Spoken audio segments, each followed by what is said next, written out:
बिस्मिल्लाहिर्रहमानिर्रहीम। लम्हा न्यूज़ के साथ मैं हूं आपका मेज़बान शहजाद मलिक।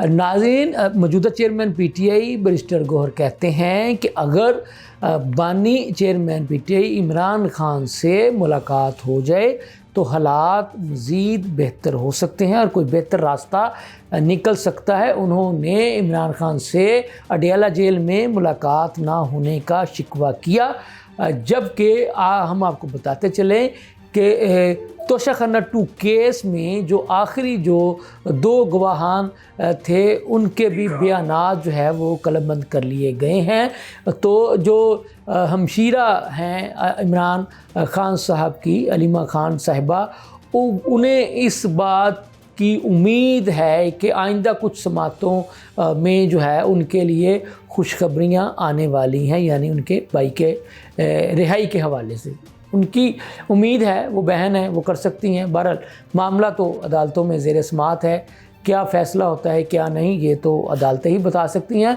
तो नाज़रीन, वो जो वज़ीर सिंध हैं शर्जील मेमन साहब, वो कहते हैं कि पंजाब में नाकस मैनेजमेंट की वजह से, नाकस हिकमत अमली की वजह से पंजाब में सैलाब से ज़्यादा नुकसान हुआ, जबकि सिंध हुकूमत ने बेहतर मनसूबाबंदी कर रखी थी। इसलिए सिंध में सैलाब की तबाहकारियों से ज़्यादा नुकसान नहीं हो सका। उन शर्जील मेमन ने यह भी मुतालबा किया कि अगर एक आज़ाद और शफाफ किस्म की तहकीकात करवाई जाए कि कहाँ पर नुकसान कम से कम हुआ, तो यकीनन ये बात सामने आएगी कि सिंध ने मामला को बेहतर तरीके से अपने कंट्रोल में रखा हुआ था। तो इसी तरह से अगर हम दूसरी तस्वीर का दूसरा रुख देखें तो उनकी इस बातों का जवाब दिया पंजाब की जो तर्जमान है अज़मा बुखारी साहिबा। वो कहती हैं कि शर्जील साहब को पता नहीं क्यों नहीं ये बात याद रहती कि आपके जो बिलावल साहब हैं वो जब पंजाब में आते हैं तो वो पंजाब की वज़ीर आला मरीम नवाज़ साहिबा के कामों की तारीफ़ करते हैं। बिलखसूस सैलाब के दौरान वज़ीर आला पंजाब मरीम नवाज़ साहिबा ने जो अपने पंजाब के सैलाब ज़दगान के लिए काम किया, तो उस पर बिलावल साहब आके पंजाब में कह कर जाते हैं कि वज़ीर ने सैलाब ज़दगान के लिए बेहतर काम किया है। तो शर्जील साहब को बयान देने से पहले अपने लीडर बिलावल के बयानात को भी देख लेना चाहिए। फिर अज़मा साहिबा कहती हैं कि काश जो शर्जील हैं वो पंजाब पर जितनी तवज्जो दे रहे उतनी तवज्जो अगर सिंध पर दे देते या दे लेते या दे लें तो शायद उनके सूबे की हालत जो है वो बेहतर हो जाए। तो ये लफ्ज़ी गोलाबारी का जो सिलसिला है दोनों अतराफ़ से जारी है। शर्जील मेमन साहब ने यह भी कह दिया कि हम नून के इत्तेहादी नहीं हैं, अलबत्ता उनके हमायती ज़रूर हैं। हम नून की हुकूमत की हमायत करते हैं, इत्तेहादी नहीं हैं। तो ये भी उन्होंने क्लैरिफाई कर दिया।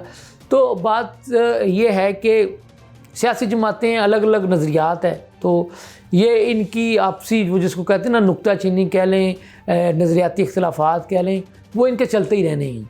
अब बात देखने वाली ये है कि इस वक्त पंजाब में काम कौन कर रहा है। तो अगर देखा जाए तो पंजाब की जो वज़ीर आला मरीम नवाज़ साहिबा वो रोज़ किसी न किसी ज़िला में जा रही हैं और वहाँ की आवाम को स्मोक फ्री बनाने के लिए ग्रीन बसों का तोहफ़ा जो है वो दे रही हैं। आज भी वो एक ज़िला गई तो वहाँ पे उन्होंने ग्रीन बसों का तोहफ़ा दिया और उनका मिशन है कि पंजाब के हर ज़िला को स्मोक फ्री बनाया जाए और इलेक्ट्रिक बसों का तोहफ़ा जो है वो दिया जाए। तो आज मरीम नवाज़ साहिबा ने एक और बड़ा ऐलान किया। उन्होंने कहा कि जो सैलाब से जिन किसान भाइयों की फसलें जो हैं वो तबाह हुई हैं, यानी फ़ी एकड़ तबाह होने वाली फसल का किसान को 20,000 रुपया हुकूमत पंजाब जो है वो देगी। उन्होंने बाकायदा इसका ऐलान भी कर दिया।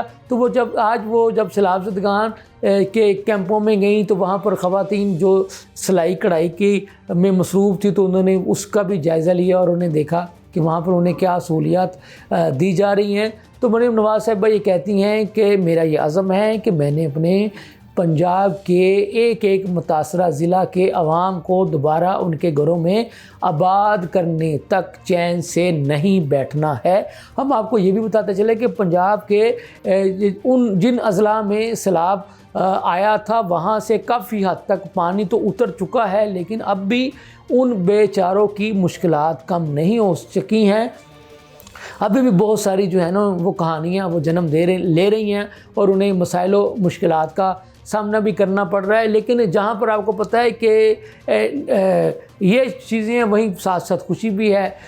گزشتہ روز جو ہے وہ قصور کے جو سیلاب زدگان کا جو ایک ایریا تھا، تو وہاں پر ایک دلہا صاحب جو ہے وہ کشتی میں اپنی بارات لے کر چلے گئے اور کشتی میں بھی اپنی دلہنیاں کو بیاہ کر لے آئے، تو یہ ایک خوشگوار واقعہ ہے۔ تو یہ ساتھ ساتھ ہی آپ کو پتہ ہے ان چیزوں نے چلنا ہے۔ تو بہرحال اللہ تعالیٰ ان سیلاب زدگان کی مسائل و مشکلات میں کمی لائے، اور اللہ کرے کہ وہ وقت جلد آئے کہ وہ دوبارہ اپنے گھروں میں آباد ہو سکے، ان کی خوشیاں دوبارہ ان کو واپس مل سکے۔ تو ناظرین، یہاں پر دیکھنے اور سمجھنے والی اور کرنے والی جو کام ہے، جو ضرورت ہے، وہ یہ بھی ہے کہ اس سیلابی صورتحال کا فائدہ اٹھا کر جو ناجائز منافع خور کیوں میدان میں آ چکے ہیں، کیوں انہوں نے سبزیوں کی، آلو، پیاز، ٹماٹر وغیرہ کی قیمتیں کیوں بڑھائی ہیں، تو اس طرح بھی حکومت کو جو ہے نا وہ ایسے لوگوں کے خلاف جو کہ ناجائز منافع خور ہیں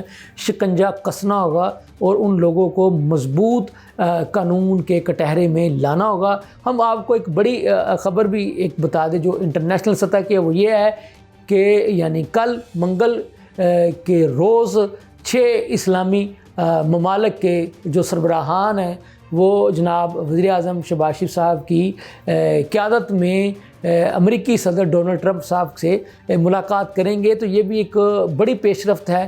تو ہم نے آپ کو بتایا نا کہ جب سے پاکستان نے سعودی عرب کے ساتھ دفاعی معاہدہ کیا ہے، تو اس کے بعد صرف خطے کی نہیں بلکہ دنیا کی صورتحال میں بھی تیزی کے ساتھ تبدیلی آ چکی ہے، اور یہ تبدیلی خوشگوار ہے۔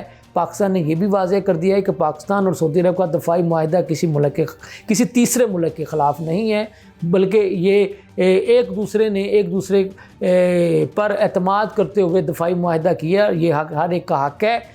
یہ بات بھی ریکارڈ پر ہے کہ نیٹو طرز کا بھی تو ایک اتحاد پہلے سے چلا آ رہا ہے، تو باقی ملکوں کو بھی یہ حق حاصل ہے کہ وہ جس کے ساتھ چاہیں آپسی دفاعی معاہدہ کر سکتے ہیں۔ تو بہرحال یہ ایک بڑی خوش آئند بات ہے۔ تو آپ کو پتہ ہے کہ جنرل اسمبلی کا اجلاس بھی ہونے جا رہا ہے، تو اس جنرل اسمبلی کے اجلاس میں وزیر اعظم پاکستان جو ہے وہ اس پاکستان اور سعودی عرب کے مابین ہونے والے دفاعی معاہدے کے بارے میں یا اس کی ضرورت کیوں پیش ہے، اس کے بارے میں بھی دنیا بھر کے لوگوں کو بتائیں گے، اور بھارت جو مقبوضہ کشمیر میں نہتے کشمیریوں پر جو مظالم ڈال رہا ہے اس کے بارے میں بھی بتائیں گے، اور نہتے فلسطینیوں پر اسرائیل جو ظلم کے پہاڑ توڑ رہا ہے اس کے بارے میں بھی وہ بتائیں گے۔ تو اس وقت جناب پاکستان کے جو وزیر اعظم ہیں شہباز شریف صاحب جو ہے وہ نہ صرف پاکستان بلکہ فلسطینیوں کا اور کشمیریوں کا مقدمہ بھی دنیا بھر کے ممالک کے سامنے لا رہے ہیں، جو بڑی خوش آئند بات ہے۔ تو ناظرین، اس کے ساتھ ہی مجھے اجازت دیجیے۔ اللہ حافظ۔